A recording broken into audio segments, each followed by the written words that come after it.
Welcome to learn together. मैं हूं संजना और हम लोग देख रहे हैं Bihar state second paper history को। तो बिहार सेकेंड पेपर हिस्ट्री को हम लोग देख रहे हैं स्टेट के लिए। तो यहाँ पर हम लोग अब आधुनिक भारत के इतिहासों को देखेंगे। तो आधुनिक भारत के इतिहास से जो भी टॉपिक लिया गया है हमारे सिलेबस में, तो उस टॉपिक को एक एक करके हम लोग देखेंगे। तो यहाँ पर 1857 ने का जो विद्रोह हुआ था, तो उससे रिलेटेड जो प्रश्न है उसको सबसे पहले हम लोग देखते हैं।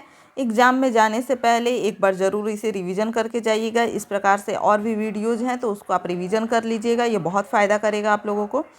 और मैं ये नहीं बोलती कि हाँ आप यहाँ से तैयारी कीजिएगा तो यहीं से प्रश्न आएगा, लेकिन इतना पढ़ लेने के बाद से आपके प्रश्न बनेंगे, इतना कंफर्म है।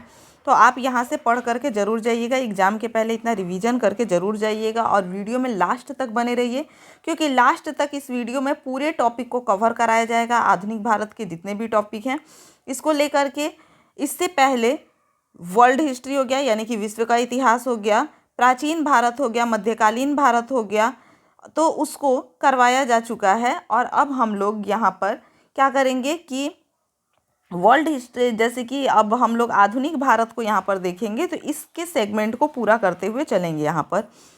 तो देखते हैं 1857 ईस्वी का विद्रोह किसने शुरू किया था। तो 1857 ईस्वी का जो विद्रोह था ये सिपाहियों के द्वारा शुरू किया गया था।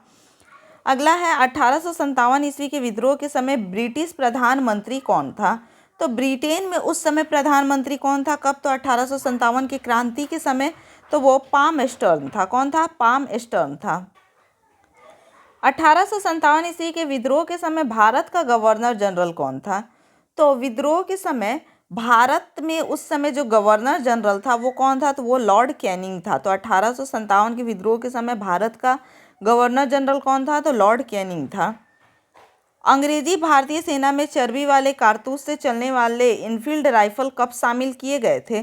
तो ये दिसंबर 1856 में शामिल किए गए थे। कब किया गया था, तो दिसंबर 1800, यहाँ पर जैसे कि क्या हो जाएगा कि दिसंबर 1856 में, 1856 में इसे शामिल किया गया था। अगला है यहाँ पर 1857 ईस्वी की स्वाधीनता संग्राम का प्रतीक क्या था। तो इस स्वाधीनता संग्राम का जो प्रतीक था वो कमल और रोटी था। क्या था? कमल और रोटी। इसके बाद हम लोग देखेंगे कि किस गवर्नर जनरल ने यह फैसला लिया कि बहादुर शाह अंतिम मुगल सम्राट होंगे और उनकी मृत्यु के बाद किसी भी वंशज को राजा के रूप में मान्यता नहीं दी जाएगी। तो ये किसने निर्णय लिया था ऐसा? तो ये कैनिंग ने लिया था। यानी कि 1857 के समय में अगर देखा जाए तो 1857 ईस्वी का जब विद्रोह हुआ था तो उस समय यहाँ का यानी भारत का गवर्नर जनरल जो था वो लॉर्ड कैनिंग था। और लॉर्ड कैनिंग के द्वारा ही ये फैसला लिया गया था कि बहादुर शाह जफर ही अंतिम मुगल सम्राट होगा। अंतिम मुगल सम्राट कहें या फिर अंतिम सम्राट कहेंगे इसे, और उसकी मृत्यु के बाद किसी भी वंशज को राजा के रूप में मान्यता नहीं दी जाएगी। तो ऐसा लॉर्ड कैनिंग का कहना था। आगे है कि धार्मिक निर्योग्यता अधिनियम कब पारित हुआ था। धार्मिक निर्योग्यता अधिनियम कब पारित हुआ था। तो धार्मिक निर्योग्यता अधिनियम जो है ये 1856 में पारित किया गया था। आगे देखेंगे 25 अगस्त 1857 को आजमगढ़ उद्घोषणा ने निम्नलिखित में से किस विषय पर बल दिया था। तो 25 अगस्त 1857 की आजमगढ़ उद्घोषणा ने बादशाही को वापस लाना यानी बादशाही को वापस लाना के उद्घोषणा यानी इस विषय पर उसने बल दिया था 25 अगस्त 1857 को। यानी कैनिंग ने कह दिया था कि अब जो है कोई बादशाह नहीं होगा। तो यहाँ पर 25 अगस्त 1857 को जो आजमगढ़ का उद्घोषणा पत्र था, तो वो उद्घोषणा के द्वारा क्या किया गया था कि इस बात पर बल दिया गया था कि बादशाही को वापस लाना। किस बंदूक का प्रयोग 1857 ईस्वी के विद्रोह में तत्कालीन कारण सिद्ध हुआ। तो ये इनफील्ड राइफल था जिसमें चर्बी वाले कारतूस लगे हुए थे। किस भारतीय प्रख्यात इतिहासकार ने 1857 ईस्वी की क्रांति को क्रांति नहीं माना है। तो आरसी मजूमदार जो थे, डॉक्टर आरसी मजूमदार, वो 1857 ईस्वी की क्रांति को क्रांति मानते ही नहीं हैं। निम्नलिखित में से किसने 1857 ईस्वी के विद्रोह को एक षड्यंत्र की संज्ञा दी। तो किसने इसे एक षड्यंत्र माना है? तो sir James Outram M W Taylor ने। सर जेम्स आउट्रम और डब्ल्यू टेलर जो थे, तो वो 1857 ईस्वी का जो ये विद्रोह हुआ था, इसे एक षड्यंत्र की संज्ञा देते हैं। 1857 ईस्वी के संग्राम को प्रथम स्वतंत्रता संग्राम का नाम किसने दिया था? तो इसे प्रथम स्वतंत्रता संग्राम विनायक दामोदर सावरकर ने कहा था। किसने कहा था? तो विनायक दामोदर सावरकर ने इसे प्रथम स्वतंत्रता संग्राम कहा था। तथाकथित प्रथम राष्ट्रीय स्वतंत्रता संग्राम ना प्रथम, ना राष्ट्रीय और ना ही स्वतंत्रता संग्राम था। यह कथन किससे संबद्ध है? यानी कि किसने ये कहा था कि ये जो प्रथम स्वतंत्रता संग्राम जिसे कहा जा रहा है, तो ये ना ही प्रथम है, ना ही राष्ट्रीय है और ना ही स्वतंत्रता संग्राम है। तो ये किसने कहा? तो ये आरसी मजूमदार ने कहा, क्योंकि वो इसे स्वतंत्रता संग्राम मानते ही नहीं थे। मंगल पांडे किस वर्ष ईस्ट इंडिया कंपनी की सेना में शामिल हुए? तो मंगल पांडे जो थे वो 1849 ईस्वी को ईस्ट इंडिया कंपनी की सेना में शामिल हुए थे। मंगल पांडे कहाँ के विप्लव से जुड़े थे? तो मंगल पांडे जो थे वो कहाँ के विप्लव से जुड़े थे? तो मंगल पांडे बैरकपुर के विप्लव से जुड़े थे। आगे देखेंगे कि मंगल पांडे सिपाही थे, किस रेजिमेंट्री के सिपाही थे ये? तो ये 34वीं नेटिव इन्फेंट्री रेजिमेंट्री के सिपाही थे। अगला है 1857 ईस्वी के विद्रोह में दिल्ली का नेतृत्व किसने किया था? तो दिल्ली का नेतृत्व बख्त खां खान बहादुर खां ने किया था। बख्त खां, यानी कि यहाँ पर दिल्ली के नेतृत्व में देखा जाए तो बहादुर शाह जफर भी होंगे, लेकिन उनका जो सेनापति था वो कौन था? कि बख्त खां था, जिसे खान बहादुर खान भी कहा जाता है। 1857 ईस्वी के विद्रोह के दौरान बहादुर शाह ने बख्त खां को किस उपाधि से सम्मानित किया था? तो शाह-ए-आलम के उपाधि से सम्मानित किया था। 1857 ईस्वी का जो विद्रोह हुआ था उसमें बहादुर शाह ने बख्त खां को शाह-ए-आलम की उपाधि से सम्मानित किया था। अवध की रियासत से उस प्रसिद्ध योद्धा बेगम का नाम क्या है जिसने 1857 के विद्रोह में अंग्रेजों के साथ होने वाली लड़ाई में भाग लिया था? तो वो बेगम हजरत महल थी। यानी कि अगर देखा जाए यहाँ पर, तो अवध से किसने नेतृत्व किया था? तो अवध से बेगम हजरत महल ने नेतृत्व किया था। 1857 ईस्वी के संघर्ष में भाग लेने वाले सिपाहियों की सर्वाधिक संख्या थी। तो भाग लेने वाले सिपाहियों की जो सर्वाधिक संख्या थी वो क्या थी? तो अवध से थी। सबसे ज़्यादा सिपाही जो थे वो अवध से होते थे। अब है कि कानपुर में 1857 ईस्वी के विद्रोह का नेतृत्व किसने संभाला था? तो कानपुर में नाना साहब ने विद्रोह संभाला था। किसने? नाना साहब ने विद्रोह संभाला था कानपुर में। नाना साहब का वास्तविक नाम था, तो नाना साहब का वास्तविक नाम जो था वो धोंधू पंत था। नाना साहब का वास्तविक नाम क्या था? धोंधू पंत था।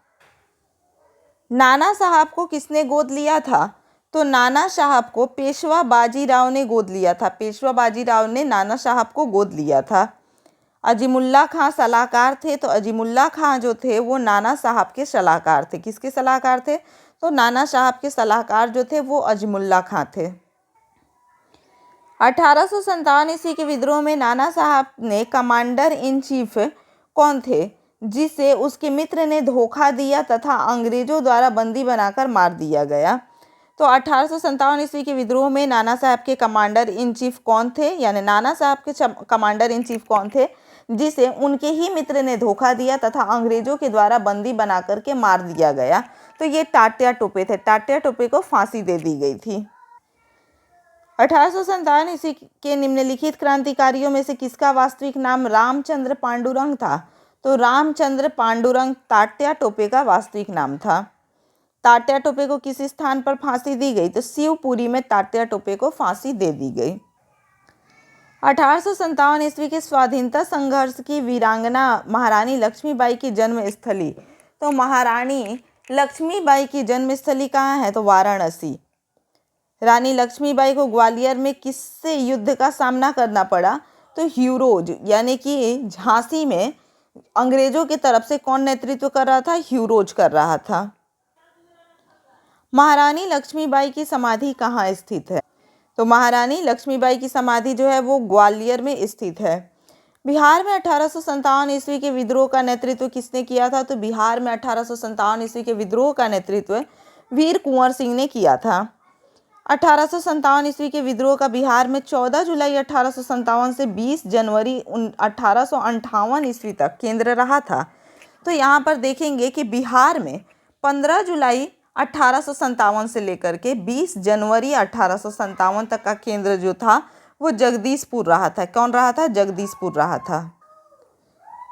कुंवर सिंह 1857 ईस्वी के विद्रोह के एक प्रमुख नायक थे।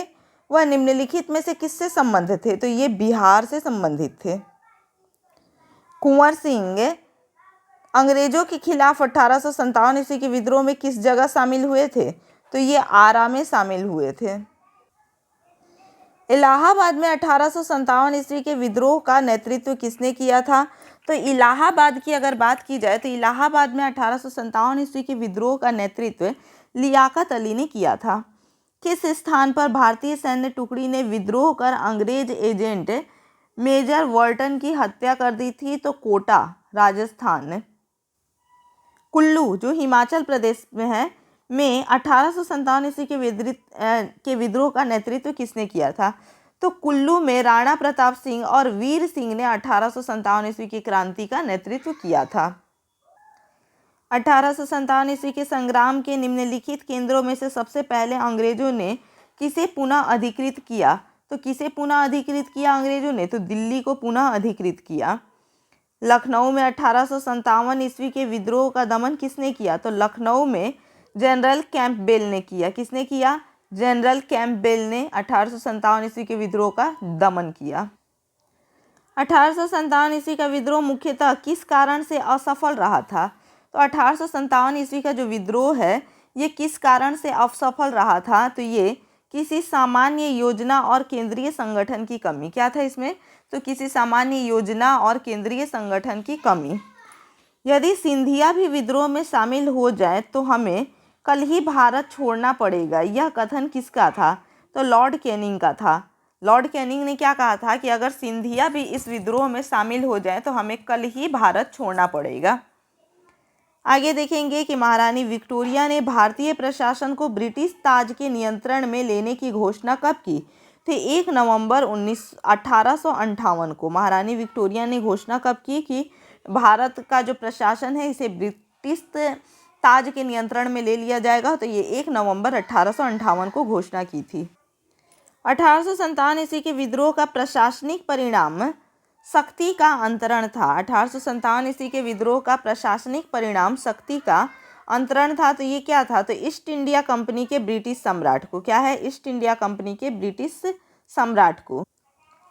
1857 ईस्वी के बाद निम्न में से किस एक ने इलाहाबाद में एक दरबार में ग्रेट ब्रिटेन संप्रभु द्वारा भारत सरकार के ग्रहण की घोषणा की थी? अगला देखेंगे यहाँ पर कौन सा आयोग 1857 ईस्वी के विद्रोह के दमन के बाद भारतीय फौज के नव संगठन से संबंधित है? तो कौन सा आयोग 1857 ईस्वी के विद्रोह के दमन के बाद भारतीय फौज के नव संगठन से संबंधित है? तो इसका जवाब हो जाएगा पील आयोग। कौन है? तो पील आयोग है। आगे देखेंगे 1857 ईस्वी के विद्रोह के बाद ब्रिटिश सरकार ने सिपाहियों का इन प्रांतों से चयन किया। तो 1857 ईस्वी के बाद ब्रिटिश सरकार ने सिपाहियों का किन प्रांतों से चयन किया? तो ये गोरखा, सिख एवं पंजाबी उत्तर प्रांत से चयन किया। 1857 ईस्वी के विद्रोह को किस उर्दू कवि ने देखा? तो ये मिर्जा गालिब ने देखा है। किसने देखा है? मिर्जा गालिब ने। भारत में शिक्षित मध्यम वर्ग 1857 ईस्वी के विद्रोह से तटस्थ बनाई रखी थी। राइट आंसर जो है वो क्या है? 1857 ईस्वी के विद्रोह के तटस्थता बनाई रखी थी मध्यम वर्ग के लोगों ने। निम्नलिखित में से कौन असम में 1857 ईस्वी की क्रांति का नेता था? तो असम में कौन नेता था? तो दीवान मानिक रामदत्त। कौन था? दीवान मानिक रामदत्त जो था वो असम में 1857 ईस्वी की क्रांति का नेता था। निम्नलिखित में कौन सा स्थल राजस्थान में 1857 ईस्वी के क्रांति का केंद्र नहीं रहा था? तो जयपुर जो है ये राजस्थान में 1857 ईस्वी की क्रांति का केंद्र नहीं रहा था। 1857 ईस्वी के विद्रोह के समय बैरकपुर में ब्रिटिश कमांडिंग ऑफिसर था। तो कौन था? तो हैरसे था। कौन था? हैरसे। भारतीय स्वाधीनता आंदोलन का सरकारी इतिहासकार था। तो सरकारी इतिहासकार कौन? तो एसएन सेन, यानी कि भारतीय स्वाधीनता आंदोलन यानी 1857 ईस्वी का जो विद्रोह हुआ था, तो इसका सरकारी इतिहासकार कौन है? तो एसएन सेन है। निम्नलिखित में कौन 1857 ईस्वी के विद्रोह में अंग्रेजों का सबसे कट्टर दुश्मन था? तो अंग्रेजों का सबसे कट्टर दुश्मन मौलवी अहमदुल्ला था। कौन था? मौलवी अहमदुल्ला था। 1857 ईस्वी के स्वतंत्रता संग्राम में किस राजवंश ने अंग्रेजों की सर्वाधिक सहायता की? तो ग्वालियर के सिंधिया ने सर्वाधिक सहायता की थी। महारानी विक्टोरिया ने भारतीय प्रशासन को ब्रिटिश ताज के नियंत्रण में लेने की घोषणा कब की? तो 1 नवंबर 1958 को की। The Indian war of independence 1857 नामक पुस्तक के लेखक कौन है? तो ये 1857 नामक पुस्तक के, तो इसका सही जवाब हो जाएगा V D Savarkar, Vinayak Damodar Savarkar. The Indian war of independence 1857 नामक पुस्तक के जो लेखक थे वो वीडी सावरकर थे। कृति सियार उल मुताखारन जापलासी युद्ध 1857 का वर्णन करती है। तो 1857 का वर्णन करती है, किसके द्वारा लिखी गई है? तो गुलाम हुसैन के द्वारा लिखी गई है। तो ये लिखी गई है। यहाँ पर हम लोग देखेंगे कि कृति सियार उल मुताखरन जापलासी का युद्ध 1757 का वर्णन करती है। ये किसके द्वारा लिखी गई है? तो गुलाम हुसैन के द्वारा लिखी गई है। अब हम लोग कांग्रेस के जो सम्मेलन हुए थे यानी कि भारतीय राष्ट्रीय कांग्रेस को देखेंगे यहाँ पर। तो देखते हैं असहयोग आंदोलन के संदर्भ में किसकी अध्यक्षता में अखिल भारतीय महाविश्वविद्यालय विद्यार्थी सम्मेलन नागपुर में दिसंबर 1920 में हुआ? तो ये लाला लाजपत राय के।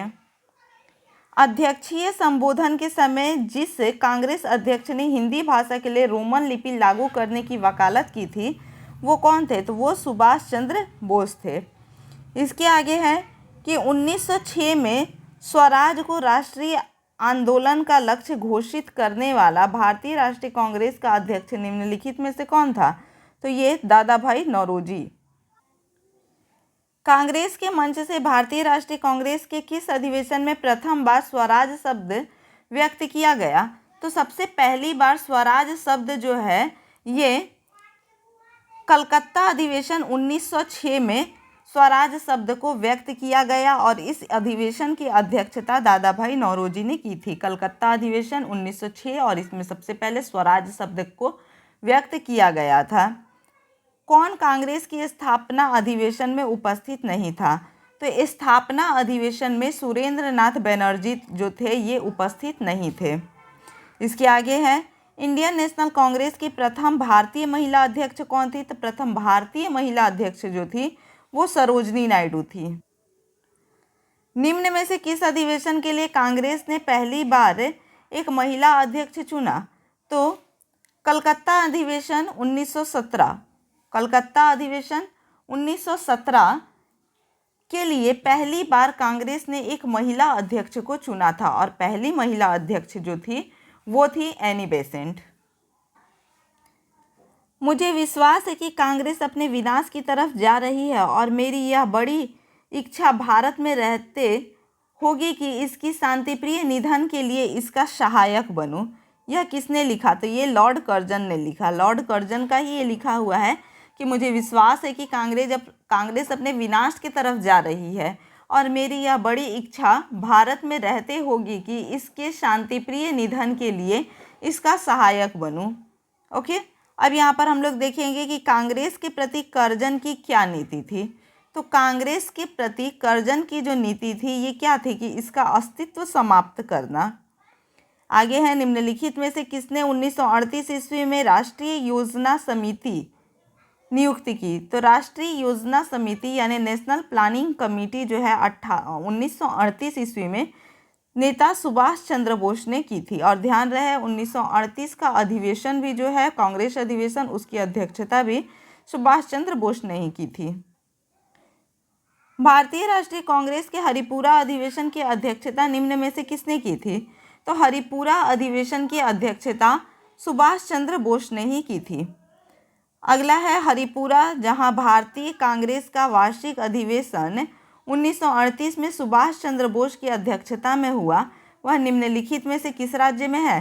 तो हरिपुरा जो है ये किस राज्य में है? तो ये गुजरात में है।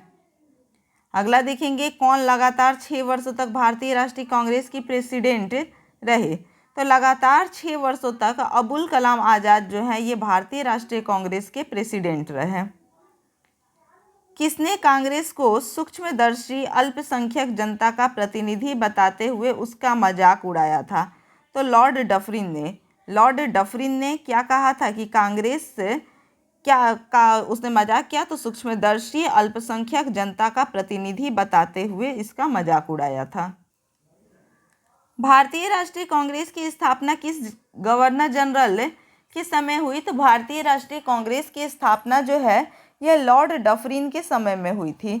यानी उस समय जो भारत का गवर्नर जनरल था वो कौन था? लॉर्ड डफरिन था। अगला है कि भारतीय राष्ट्रीय कांग्रेस का 1885 में महासचिव कौन था? तो महासचिव कौन था? ए.ओ. ह्यूम था। 1885 में महासचिव ए.ओ. ह्यूम था। इंडियन नेशनल कांग्रेस किसके द्वारा स्थापित की गई? तो इंडियन नेशनल कांग्रेस जो है ये ए.ओ. ह्यूम के द्वारा ही स्थापित की गई थी। भारतीय राष्ट्रीय कांग्रेस के संस्थापक थे एक? तो भारतीय राष्ट्रीय कांग्रेस के संस्थापक एक असैनिक सेवक थे। दिसंबर 1885 में इंडियन नेशनल कांग्रेस का सर्वप्रथम अधिवेशन कहाँ आयोजित किया गया? तो ये अधिवेशन जो है ये बम्बई में आयोजित किया गया। निम्नलिखित में से कौन भारतीय राष्ट्रीय कांग्रेस का प्रथम अध्यक्ष था? तो भारतीय राष्ट्रीय कांग्रेस का प्रथम अध्यक्ष जो था वो डब्ल्यू.सी. बनर्जी। कौन? तो डब्ल्यू.सी. बनर्जी। अगला देखेंगे कि भारतीय राष्ट्रीय कांग्रेस का नामकरण किसने किया? तो भारतीय राष्ट्रीय कांग्रेस का नामकरण दादा भाई नौरोजी के द्वारा किया गया। इसके बाद है भारतीय राष्ट्रीय कांग्रेस की स्थापना किस वर्ष हुई? तो भारतीय राष्ट्रीय कांग्रेस की स्थापना सन 1885 में हुई। आगे है भारतीय राष्ट्रीय कांग्रेस के प्रथम अधिवेशन में कितने प्रतिनिधियों ने भाग लिया था? तो प्रथम अधिवेशन में 72 प्रतिनिधियों ने इसमें भाग लिया था। कांग्रेस गिरने के लिए लड़खड़ा रही है और भारत में कहते हुए मेरी एक विशेष महत्वाकांक्षा है कि इसे शांतिपूर्ण अवसान में भी इसकी सहायता करूं। यह घोषणा किसकी थी? तो ये कर्जन की थी। इसके ऊपर ही हम लोग देखें तो क्या यहाँ पे कांग्रेस गिरने के लिए लड़खड़ा रही है और भारत में रहते हुए मेरी एक विशेष महत्वाकांक्षा है कि इसके शांतिपूर्ण अवसान में इसकी सहायता करूं। तो ये लॉर्ड कर्जन ने कहा था। सुभाष चंद्र बोस के त्याग पत्र के बाद भारतीय राष्ट्रीय कांग्रेस के अध्यक्ष कौन हुआ? तो त्याग पत्र के बाद राजेंद्र प्रसाद जो थे ये भारतीय राष्ट्रीय कांग्रेस के अध्यक्ष बने। वर्ष 1938 के भारतीय राष्ट्रीय कांग्रेस के हरिपुरा अधिवेशन की अध्यक्षता किसने की? तो ये सुभाष चंद्र बोस ने की। सुभाष चंद्र बोस पट्टाभी सीतारमैया को पराजित करके भारतीय राष्ट्रीय कांग्रेस के अध्यक्ष कहाँ हुए थे? तो ये त्रिपुरी अधिवेशन था 1939 का। क्या था? त्रिपुरी अधिवेशन था 1939 का। सन 1938 में भारतीय राष्ट्रीय कांग्रेस के अध्यक्ष निर्वाचित हुए थे तो सुभाष चंद्र बोस निर्वाचित हुए थे। नेताजी सुभाष चंद्र बोस भारतीय राष्ट्रीय कांग्रेस के अध्यक्ष किसको हराकर बने? तो ये पट्टाभी सीतारमैया को हरा करके बने थे। आगे है भारतीय राष्ट्रीय कांग्रेस के किस अधिवेशन की अध्यक्षता सुभाष चंद्र बोस ने की थी? तो हरिपुरा अधिवेशन और त्रिपुरी अधिवेशन। यानी 1938 का जो अधिवेशन हुआ था हरिपुरा अधिवेशन और 1939 का जो अधिवेशन हुआ था त्रिपुरी अधिवेशन, इस दोनों की अध्यक्षता सुभाष चंद्र बोस के द्वारा की गई थी। 1939 में इन्होंने क्या किया था? त्याग पत्र दे दिया था और उसके बाद डॉक्टर राजेंद्र प्रसाद ने उसकी क्या की थी? अध्यक्षता की थी।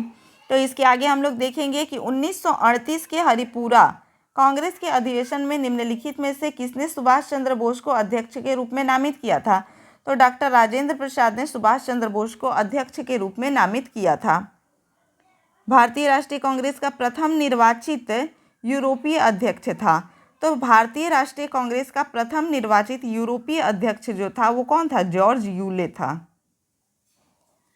भारतीय राष्ट्रीय कांग्रेस ने निम्नलिखित में से किस अधिवेशन में समाजवादी पद्धति का लक्ष्य अपनाया, तो भारतीय राष्ट्रीय कांग्रेस ने निम्नलिखित में से किस अधिवेशन में समाजवादी पद्धति का लक्ष्य अपनाया? जवाहरलाल नेहरू ने भारतीय राष्ट्रीय कांग्रेस के किस अधिवेशन की अध्यक्षता नहीं की? तो जवाहरलाल नेहरू ने रामगढ़ अधिवेशन 1940 की अध्यक्षता नहीं की। मदन मोहन मालवीय भारतीय राष्ट्रीय कांग्रेस के अध्यक्ष कितनी बार चुने गए थे? तो मदन मोहन मालवीय 2 बार भारतीय राष्ट्रीय कांग्रेस के अध्यक्ष चुने गए थे। निम्नलिखित भारतीय राष्ट्रीय कांग्रेस के अधिवेशन में महात्मा गांधी ने किसमें भाग नहीं लिया था? तो त्रिपुरी अधिवेशन 1939 में भाग नहीं लिया था।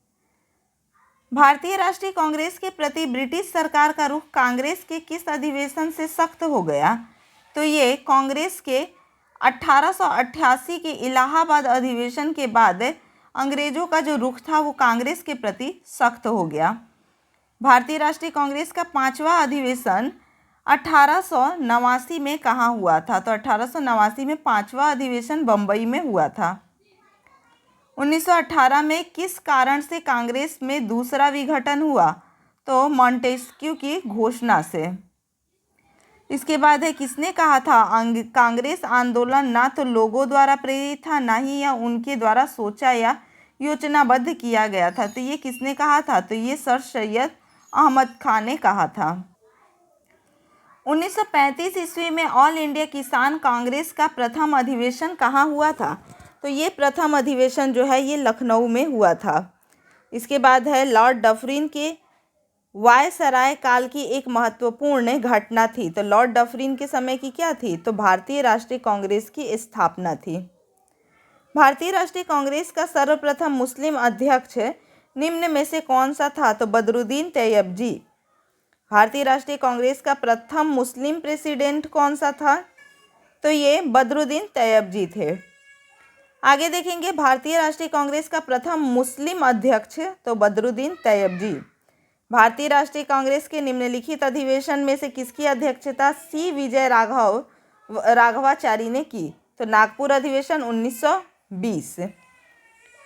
अपनी किस कार्यकारिणी कमेटी में कांग्रेस ने भूस्वामित्व को समाप्त करने की नीति अपनाई? तो कार्यकारिणी कमेटी 1937। कार्यकारिणी कमेटी 1937। भारतीय राष्ट्रीय कांग्रेस के किस अधिवेशन में स्वदेशी के प्रस्ताव को अपनाया गया था? तो कलकत्ता अधिवेशन ने 1906 के कलकत्ता अधिवेशन में स्वदेशी को अपनाया गया था, यानी स्वदेशी के प्रस्ताव को अपनाया गया था। 1931 में कांग्रेस के कराची अधिवेशन में मूल अधिकारों पर प्रस्ताव का प्रारूप निम्नलिखित में से किसने बनाया? तो पंडित जवाहरलाल नेहरू ने बनाया। आगे देखेंगे कि राष्ट्रीय आंदोलन के दौरान निम्नलिखित में से किस एक अधिवेशन में कांग्रेस ने मूल अधिकारों तथा आर्थिक नीति पर संकल्प वाम पक्ष को तुष्ट करने वाली प्रमुख रियासत के रूप में पारित किया था? तो ये हो जाएगा कराची अधिवेशन। कराची अधिवेशन के मुख्य रूप से क्या हुआ था? तो कराची अधिवेशन में मुख्य रूप से मौलिक अधिकारों की व्याख्या की गई। 1931 में भारतीय राष्ट्रीय कांग्रेस के कराची अधिवेशन के लिए, जिसकी अध्यक्षता सरदार पटेल कर रहे थे, किसने मूल अधिकारों तथा आर्थिक कार्यक्रम पर संकल्प प्रारूप किया? तो पंडित जवाहरलाल नेहरू ने। कब किया? तो 1931 के भारतीय राष्ट्रीय कांग्रेस के कराची अधिवेशन में किया और इसकी अध्यक्षता सरदार वल्लभ भाई पटेल कर रहे थे। निम्नलिखित में से भारतीय राष्ट्रीय कांग्रेस के किस अधिवेशन में महात्मा गांधी ने कहा था गांधी मर सकता है किंतु गांधीवाद हमेशा बना रहेगा? तो ये कराची अधिवेशन में ही कहा गया था। 1931 का जो कराची अधिवेशन था उसमें महात्मा गांधी ने कहा था कि गांधी मर सकता है लेकिन गांधीवाद जो है वो हमेशा जिंदा रहेगा। भारतीय स्वतंत्रता संग्राम के दौरान निम्नलिखित में से किसने प्रस्तावित किया कि स्वराज को सभी प्रकार के विदेशी नियंत्रण से मुक्त संपूर्ण स्वतंत्रता के रूप में परिभाषित किया जाए? तो ये मौलाना हसन मोहानी ने। अगला है 1920 ईस्वी में अहमदाबाद अधिवेशन में निम्नलिखित नेताओं में से किसने संपूर्ण स्वराज को कांग्रेस का लक्ष्य मानने का प्रस्ताव रखा? तो ये हसरत मोहानी ने।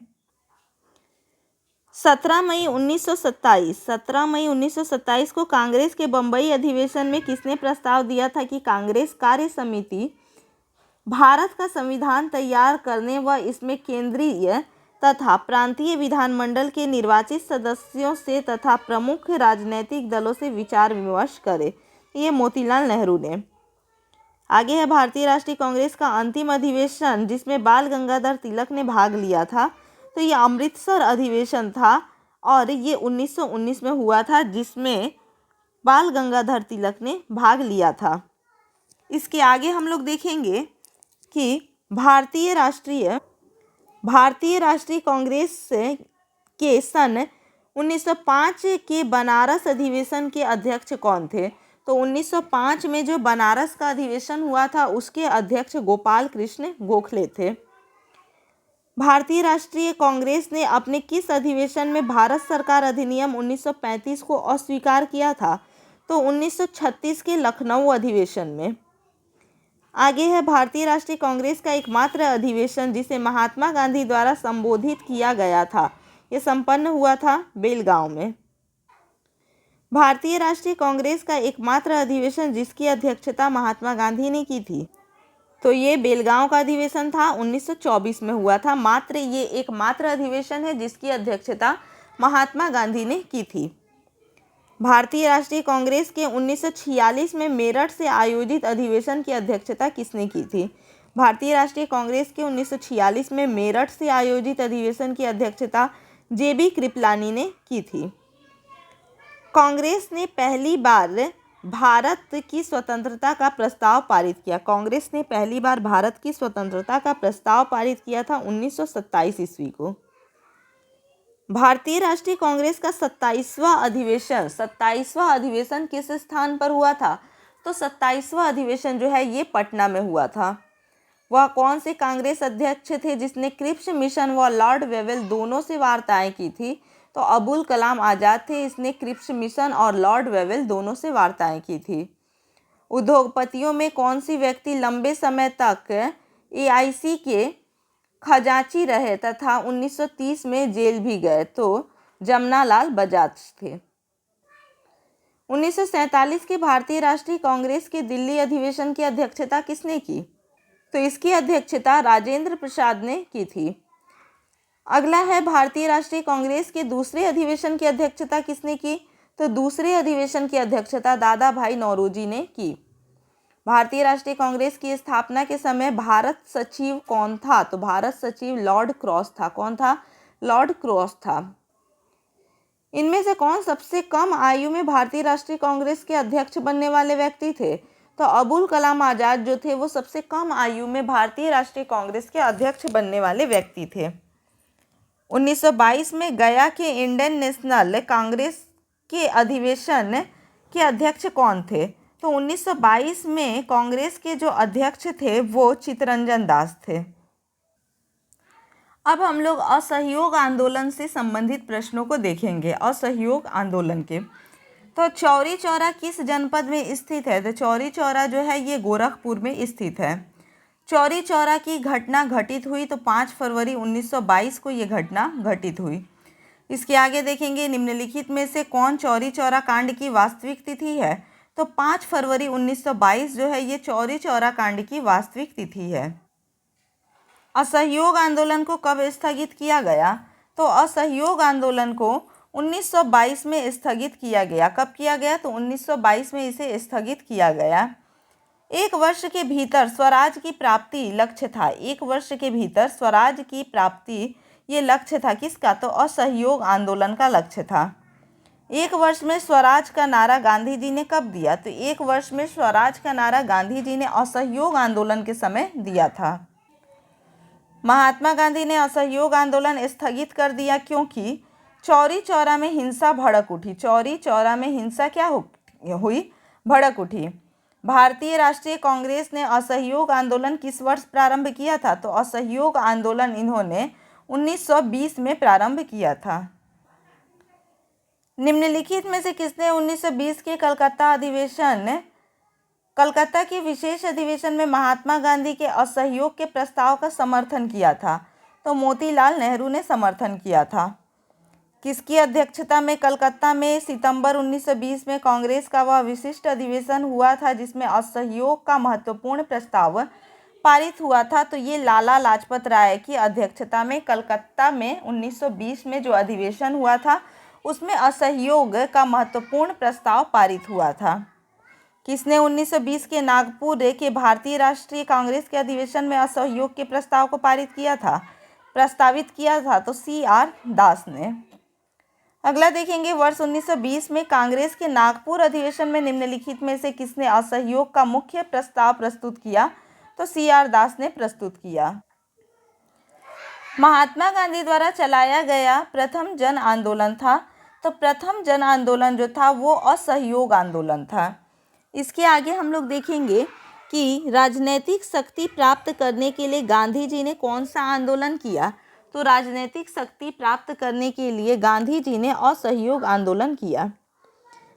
अगला है, निम्नलिखित में से किसने असहयोग आंदोलन के दौरान विदेशी कपड़ों को जलाया जाना एक निष्ठुर बर्बादी बताया था?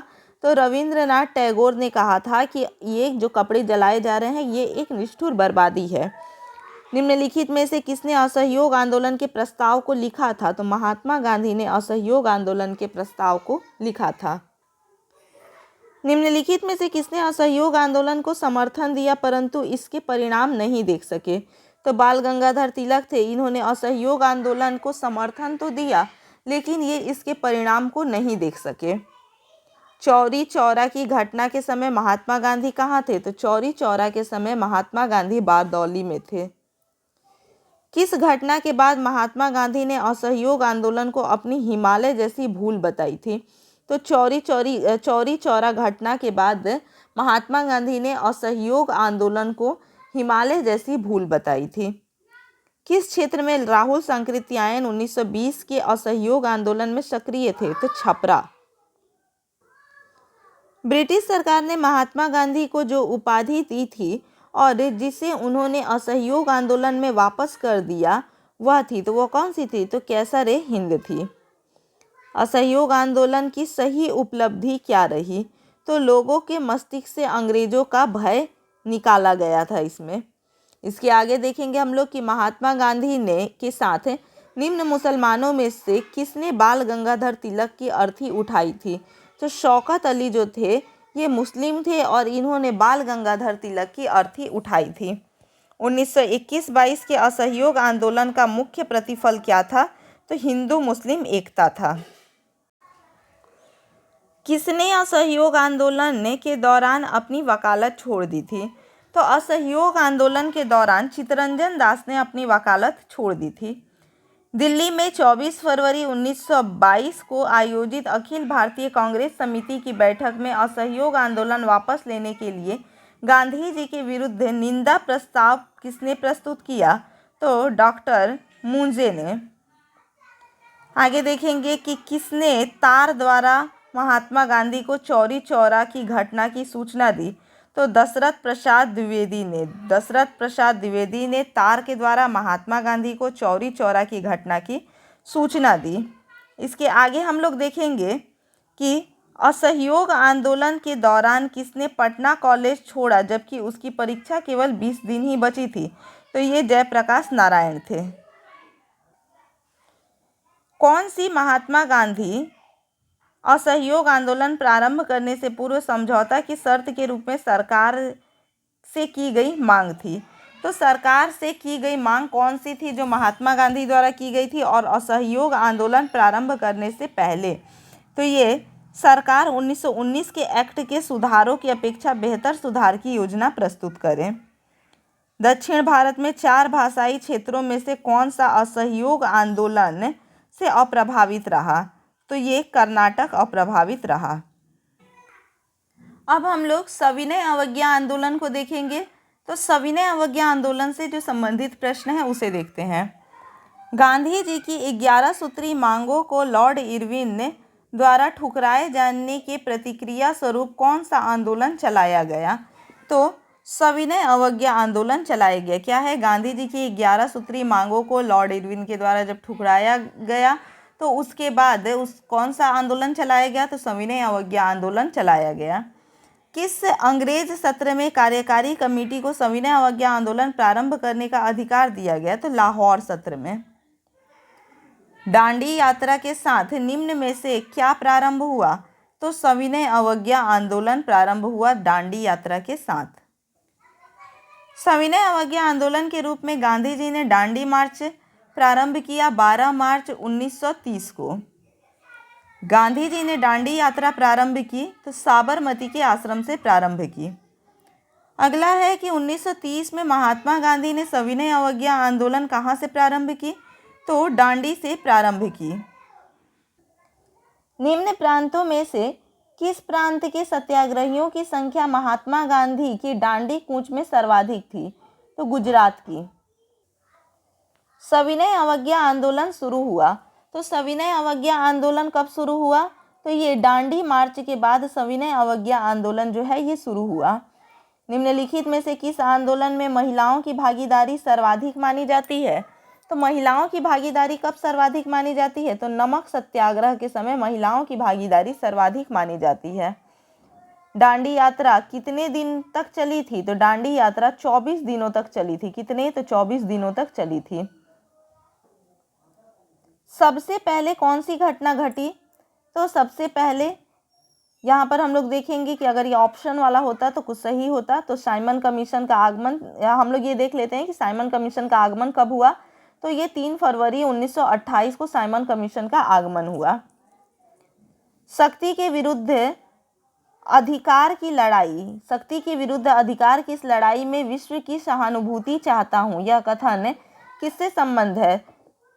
तो गांधी की दांडी यात्रा से संबंधित है। निम्नलिखित में से कौन सा कथन महात्मा गांधी ने दांडी यात्रा के विषय में असत्य है? तो यहाँ पर असत्य कथन, तो यह ऑप्शन वाला होता तो सही होता है। इसकी शुरुआत 21 मार्च 1930 को की गई थी, तो ये कथन सही नहीं है, ये गलत है, तो इसे हम लोग नहीं देखेंगे। नमक सत्याग्रह के समय गांधी जी के गिरफ्तार हो जाने के बाद आंदोलन के नेता के रूप में उसका स्थान किसने लिया? तो अब्बास तैयब जी ने लिया। महात्मा गांधी धरसना नमक गोदाम पर कांग्रेस कार्यकर्ताओं के धावे के समय कहाँ थे? तो यरवदा जेल में थे। आचार्य विनोबा भावे किस आंदोलन में भाग लेने के लिए प्रथम बार गिरफ्तार हुए थे? तो सविनय अवज्ञा आंदोलन में भाग लेने के लिए प्रथम बार गिरफ्तार हुए थे। गांधी जी ने जिस विदेशी पत्रकार को दांडी मार्च के समय अपने साबरमती आश्रम में ठहराया वो कौन था? तो वो वेब मिलर था। आगे है, इनमें से किसने अप्रैल 1930 में नमक कानून तोड़ने के लिए तंजौर तात पर एक अभियान संगठित किया था? तो ये सी राजगोपालाचारी थे। लाल कुर्ती दल संगठित किया गया था, तो लाल कुर्ती दल संगठित किया गया था अंग्रेजों को निकालने के लिए।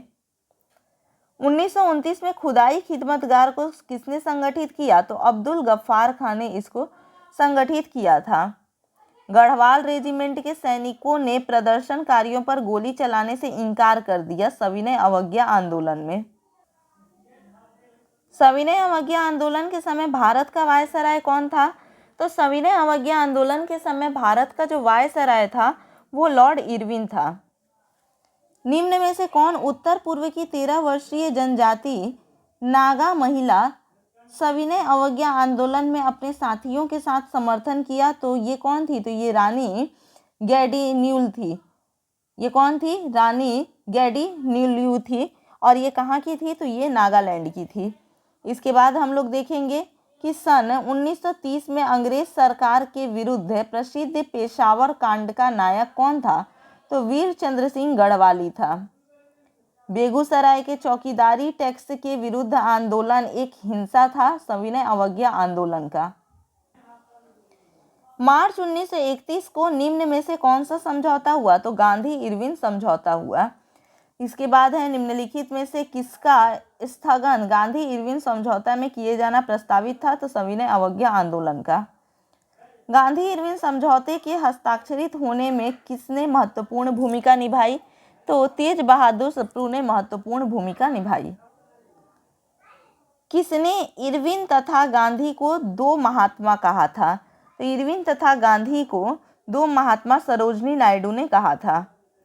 किसने गांधी इरविन समझौते में महात्मा गांधी के लाभ को संतावना पुरस्कार कहा था?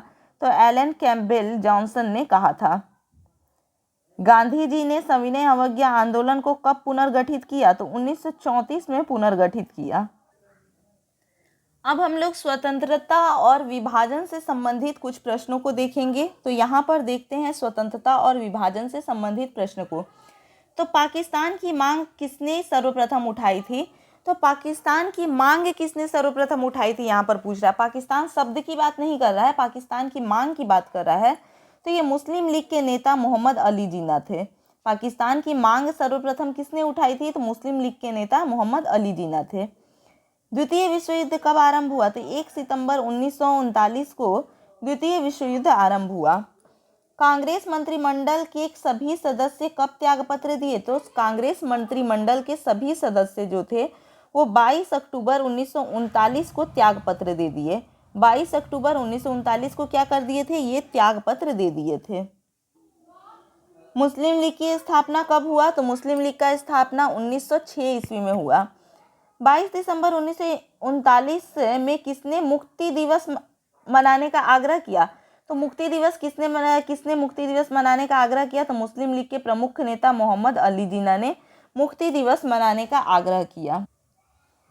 पाकिस्तान का शब्द सर्वप्रथम किसने गढ़ा? तो यहाँ पर अब पूछ रहा है कि पाकिस्तान का शब्द सर्वप्रथम किसने गढ़ा? तो पाकिस्तान शब्द को सर्वप्रथम कैम्ब्रिज विश्वविद्यालय के छात्र रहमत अली ने गढ़ा था। रहमत अली ने पाकिस्तान शब्द कब गढ़ा? तो 1933 ईस्वी में। 1933 ईस्वी में सबसे पहले रहमत अली ने पाकिस्तान शब्द को गढ़ा था, और ये पाकिस्तान नहीं था बल्कि पाकिस्तान था।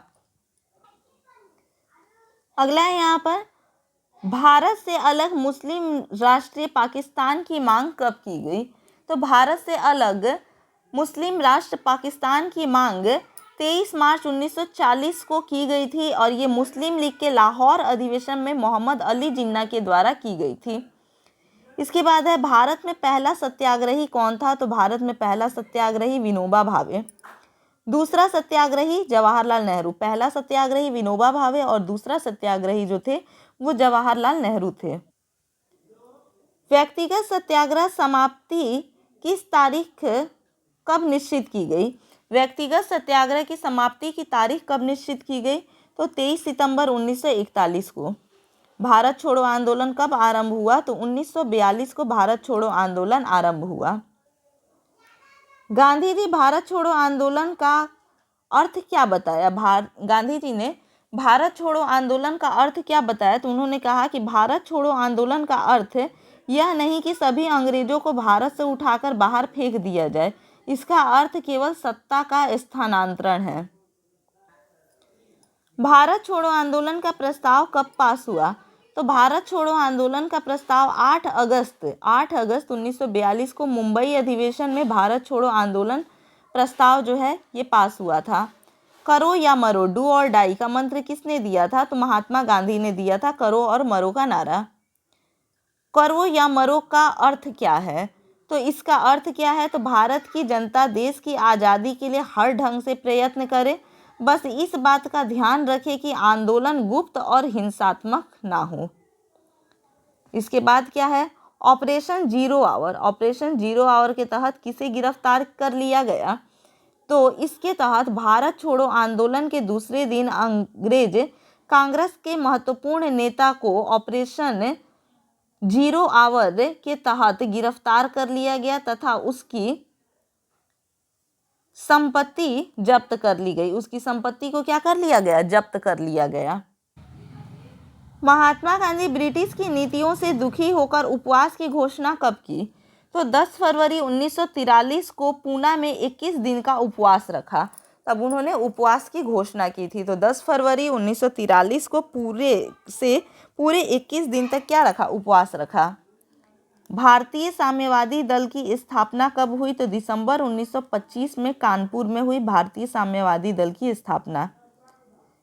नाविक विद्रोह कब हुआ? तो नाविक विद्रोह 1946 में मुंबई में हुआ था।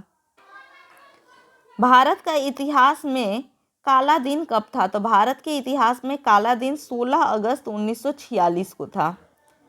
खिलाफत आंदोलन के नेता कौन थे? तो खिलाफत आंदोलन के नेता महात्मा गांधी थे। सांप्रदायिकता किसे कहा जाता है? तो सांप्रदायिकता किसे कहा जाता है? तो धार्मिक समुदायों के बीच वैमनस्य एवं दंगे भड़काने वाली राजनीति को सांप्रदायिकता कहा जाता है। मुस्लिम लीग की स्थापना किसने, कहाँ और कब की? तो मुस्लिम लीग की स्थापना आगा खां और मोहसिन उल मुल्क ने की थी और ये अंग्रेजों की मदद से की गई और कहाँ पर? ढाका में की गई 1906 में। हिंदू महासभा की स्थापना कब हुई? तो हिंदू महासभा की स्थापना 1915 ईस्वी में हुई। हिंदू महासभा के प्रमुख नेता कौन कौन थे? तो लाला लाजपत राय, मदन मोहन मालवीय एवं NC केलकर जो थे वो हिंदू महासभा के प्रमुख नेता थे। मुस्लिम लीग ने 22 दिसंबर 1939 को मुक्ति दिवस क्यों मनाया? तो 1 सितंबर 1939 को द्वितीय विश्व युद्ध आरंभ हुआ। अंग्रेज सरकार ने बिना पूछे भारतीयों को युद्ध में शामिल कर लिया गया। इसके विरोध स्वरूप सभी प्रांत के नेता मंत्रिमंडल से त्याग दे दिया, यानी कांग्रेस के सभी नेताओं ने त्याग पत्र दिया था, मुस्लिम लीग के नेताओं ने त्याग पत्र नहीं दिया था। पर 22 दिसंबर 1939 को मुस्लिम लीग ने मुक्ति दिवस मनाया। सुभाष चंद्र बोस का जन्म कब हुआ?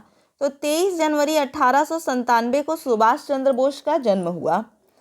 अगला है सांप्रदायिक समस्या सुलझाने के लिए राजगोपालाचारी फार्मूला कब आया? तो ये देश में सांप्रदायिक समस्या सुलझाने के लिए 10 जुलाई 1944 को राजगोपालाचारी फार्मूला प्रस्तुत किया गया। महात्मा गांधी ने क्रिप्स मिशन को किसकी संज्ञा दी?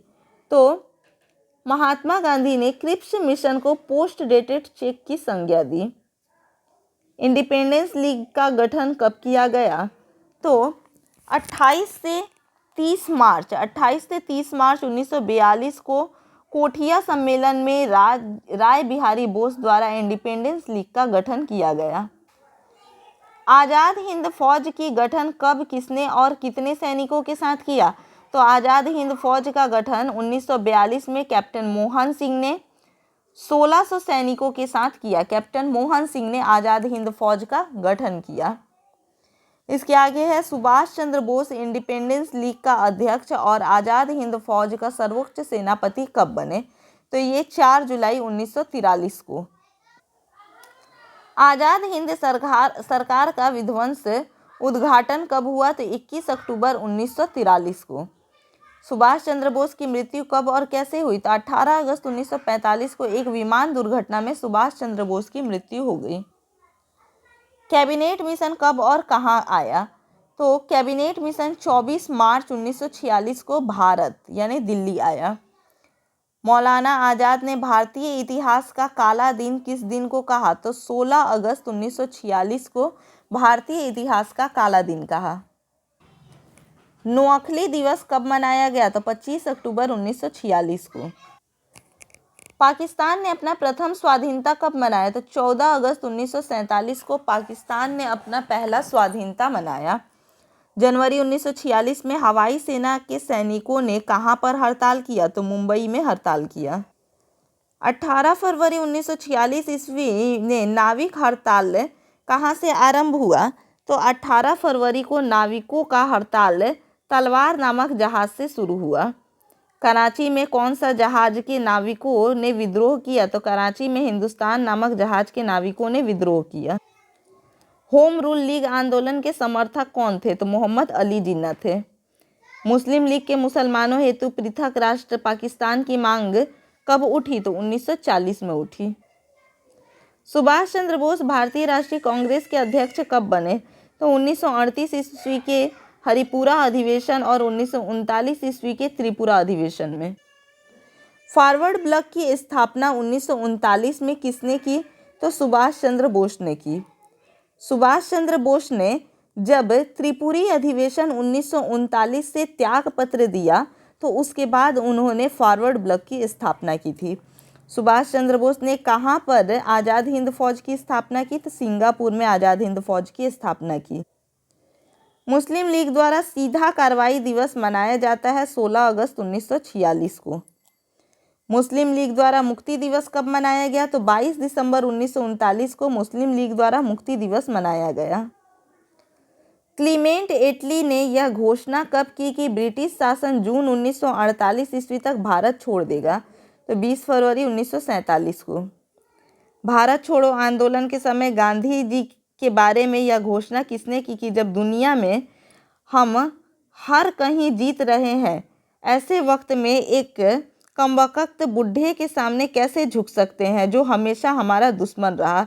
तो ये किसने कहा? तो विंस्टन चर्चिल ने ऐसी बात कही। क्या कही भारत छोड़ो आंदोलन के समय विंस्टन चर्चिल ने? कि गांधी जी के बारे में यह घोषणा की कि जब दुनिया में हम हर किसी से जीत रहे हैं, तो ऐसे वक्त में एक कमबख्त बूढ़े के सामने कैसे झुक सकते हैं जो हमारा दुश्मन रहा है। दिसंबर 1943 ईस्वी में मुस्लिम लीग ने कांग्रेस के भारत छोड़ो आंदोलन के नारे के मुकाबले में नया नारा बांटो या भागो अपने किस अधिवेशन में दिया? तो कराची अधिवेशन में दिया। 15 फरवरी 1942 ईस्वी को सिंगापुर के पतन पर 40,000 भारतीय युद्ध बंदियों को लेकर आज़ाद हिंद फौज की स्थापना किसने की? तो मोहन सिंह ने की। इसके बाद देखेंगे सुभाष चंद्र बोस ने हिंदुस्तान की अस्थायी सरकार की स्थापना की घोषणा सिंगापुर के कैलेहर में कब की? तो 2 अक्टूबर 1943 को। भारत का विभाजन ब्रिटिश सरकार की किस योजना का परिणाम है? तो माउंटबेटन योजना का। भारतीय स्वतंत्रता अधिनियम कब बना? तो 18 जुलाई 1947 को भारतीय स्वतंत्रता अधिनियम बना। भारत को विभाजित करने की माउंटबेटन योजना कब प्रस्तुत किया गया? तो 3 जून 1947 को। 15 अगस्त 1947 ईस्वी को जब भारत स्वतंत्र हुआ, उस समय ब्रिटेन में किस पार्टी की सरकार थी? तो लेबर पार्टी की सरकार थी। जय हिंद का नारा किसने दिया? तो सुभाष चंद्र बोस ने जय हिंद का नारा दिया। अब हम लोग यहाँ पर देसी रियासतों से संबंधित प्रश्नों को देखेंगे। तो देखते हैं यहाँ पर 1927 की बटलर कमेटी का उद्देश्य था। तो 1927 की बटलर कमेटी का उद्देश्य क्या था? तो भारत सरकार एवं देसी रियासतों के बीच संबंध सुधारना।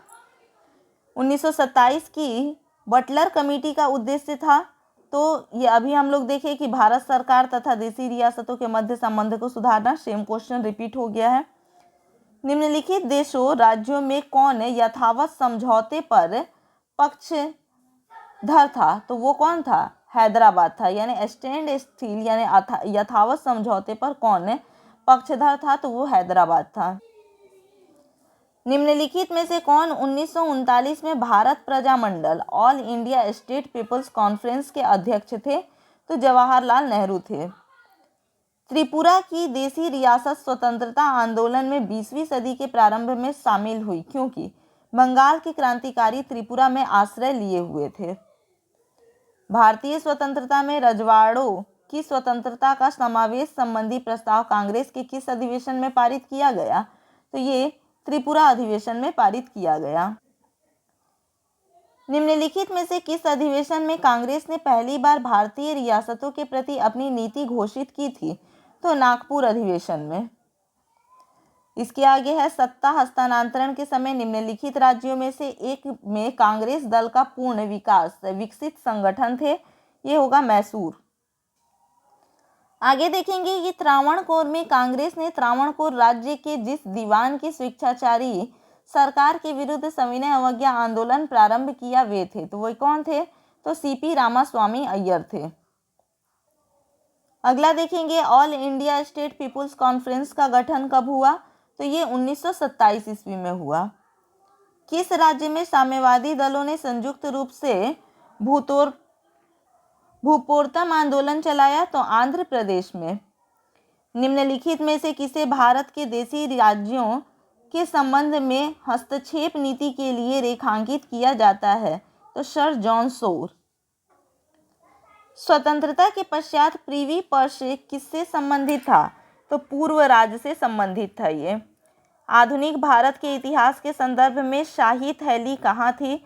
तो भारत के पूर्व देसी राज्यों को भारत सरकार द्वारा दिया गया अनुदान। केरल के राजा मार्तंड वर्मा के बारे में निम्नलिखित में से कौन सा एक सत्य नहीं है?